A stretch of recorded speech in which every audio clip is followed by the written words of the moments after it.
আসসালামু আলাইকুম প্রিয় শিক্ষার্থীরা, কেমন আছো সকলে? আশা করি সকলেই ভালো আছো।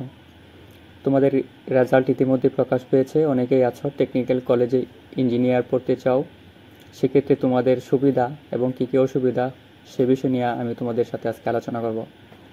দেখো, টেকনিক্যাল কলেজে ইলেকট্রিক্যাল নিয়ে যদি ইন্টার শেষ করো তাহলে যে সকল সুবিধা পাবা তুমি ভবিষ্যতে ডিপ্লোমা ইন ইঞ্জিনিয়ার এবং বিএসসি ইন ইঞ্জিনিয়ার ডুয়েট অথবা অন্য কোথাও থেকে করতে পারবে।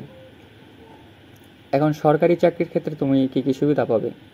দেখো, এক্ষেত্রে একটা সরকারি চাকরি সুন্দর আছে, সেটা হচ্ছে রেলের নিয়োগ বিজ্ঞপ্তি। সেখানে 10ম গ্রেডেতে তুমি সরাসরি আবেদন করতে পারবে, কিন্তু অন্যরা যা পারবে না, অর্থাৎ যারা সায়েন্স নিয়ে পড়ালেখা করবে তারপরেও তারা সেখানে পাবে না সেই ক্যাটাগরিতে চাকরিটাতে অ্যাপ্লাই করবার।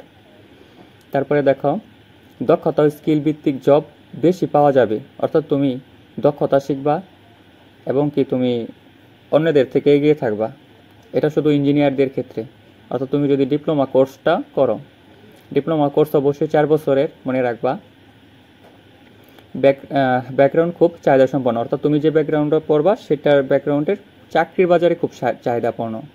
তারপরে দেখো, বিদেশে চাকরির সুযোগ, যেমন মিডল ইস্ট এবং ইউরোপ কান্ট্রিতে, ঠিক আছে? সেক্ষেত্রে তুমি বিদেশের ক্ষেত্রে তুমি এগিয়ে থাকবা। এবং এখন তুমি কি করবা, তুমি যদি বিজ্ঞান ভালো পারো এবং কি গণিত ভালো পারো তাহলে আমি তোমাকে অবশ্যই সাজেস্ট করব তুমি ইঞ্জিনিয়ারিং একটা ডিপ্লোমা কোর্স করার, ঠিক আছে?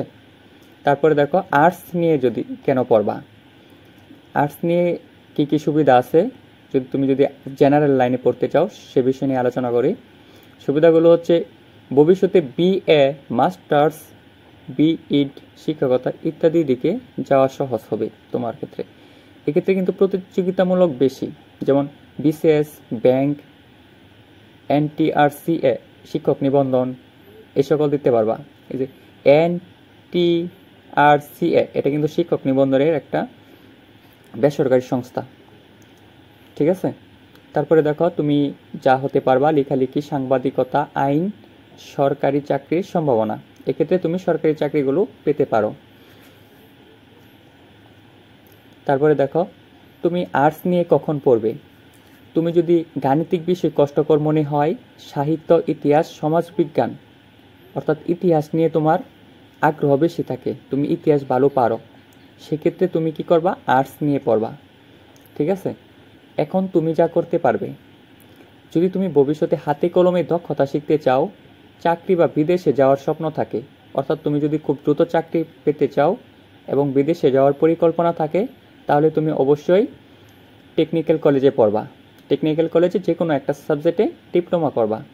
সবচেয়ে বেস্ট হচ্ছে তুমি ত্রিপলি, ইলেকট্রিক্যাল, এই দুইটা যদি পাও অবশ্যই সাবজেক্ট চয়েসের সময় এই দুইটা সামনে দিবা। তারপরে দেখো, আর যদি তুমি পড়াশোনা করে সরকারি চাকরি যেমন বিসিএস এবং কি শিক্ষকতা ইত্যাদি হতে চাও, তাহলে তুমি অবশ্যই আর্টস নিয়ে ইন্টারমিডিয়েট শেষ করতে পারো। আজকের বিস্তারিত বিষয়বস্তুটি যদি তোমার কাছে ভালো লেগে থাকে তাহলে অবশ্যই চ্যানেলটি সাবস্ক্রাইব করতে পারো।